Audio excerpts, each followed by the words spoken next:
Olá, seja bem-vindo ao meu canal. Meu nome é Júnior Lopes, eu sou professor de Geografia da Rede Estadual de Ensino.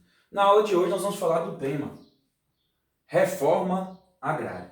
Lembrando que essa aula tem como público-alvo os alunos do segundo ano do ensino médio, tá?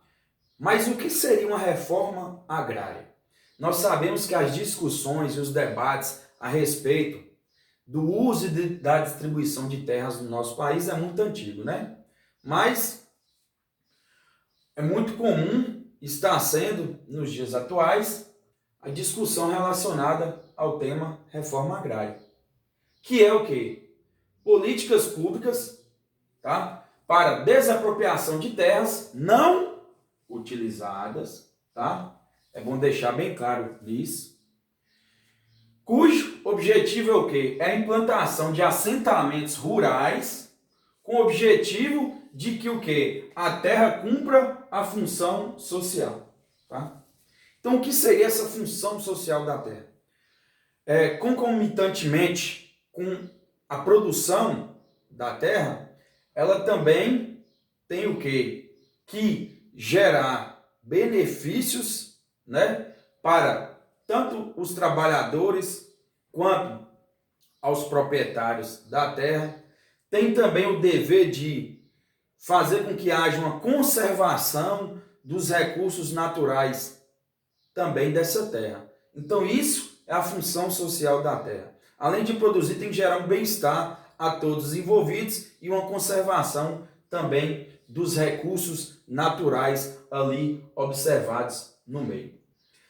Essa reforma agrária, ela ganhou importância maior, tá? Ganhou debate a partir do surgimento do INCRA, Instituto Nacional de Reforma Agrária, tá?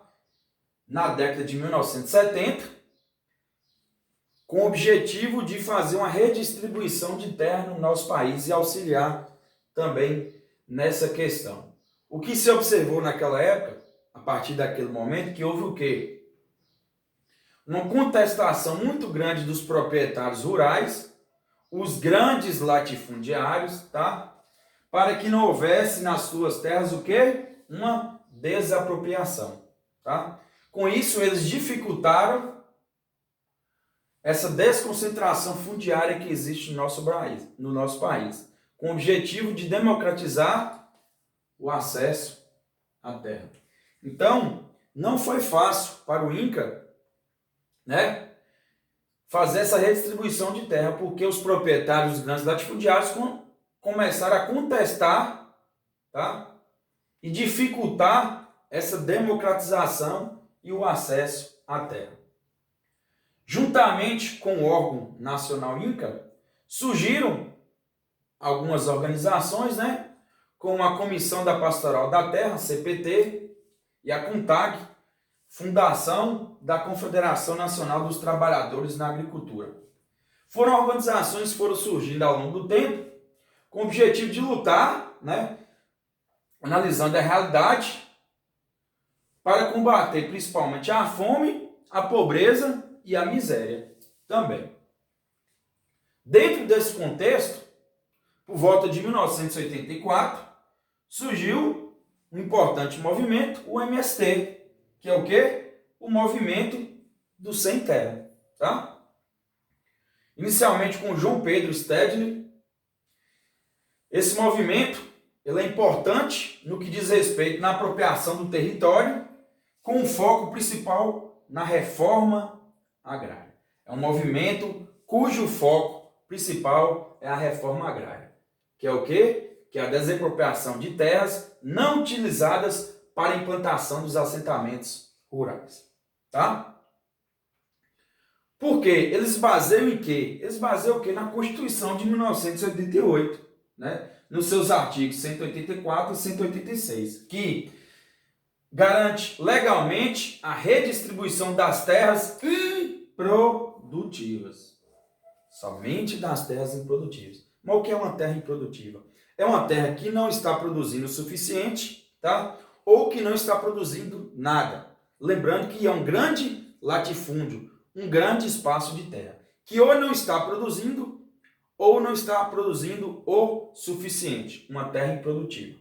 Tá? E baseado na Constituição de 88, garante isso, essa redistribuição de terras improdutivas.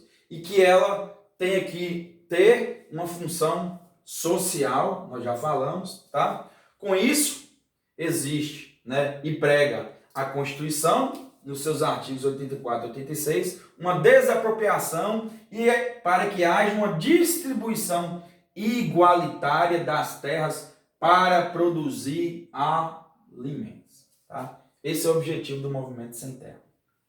Geralmente são organizados em grupos familiares, em assentamentos, né? A partir do momento que há uma terra demarcada, divide-se em lotes para produzir o quê? Subsistência. Tá? Geralmente para abastecimento ali da família ou da comunidade.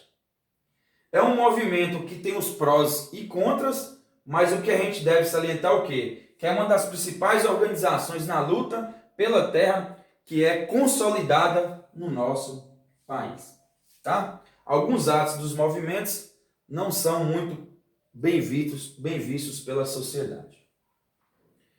Nesse contexto, nós temos também as comunidades quilombolas, né? Que são o quê? Que podem ser rurais ou urbanas, que tem cujo significado guerreiros da floresta. Tá? Que são essas comunidades quilombolas? São os remanescentes, de quilombos, né? De escravos fugitivos. Isso desde o período colonial. Tá? Assim como o Movimento Sem Terra, as comunidades quilombolas, elas agem baseado na lei, né, na Constituição de 1988, que dá a eles o direito à terra, tá?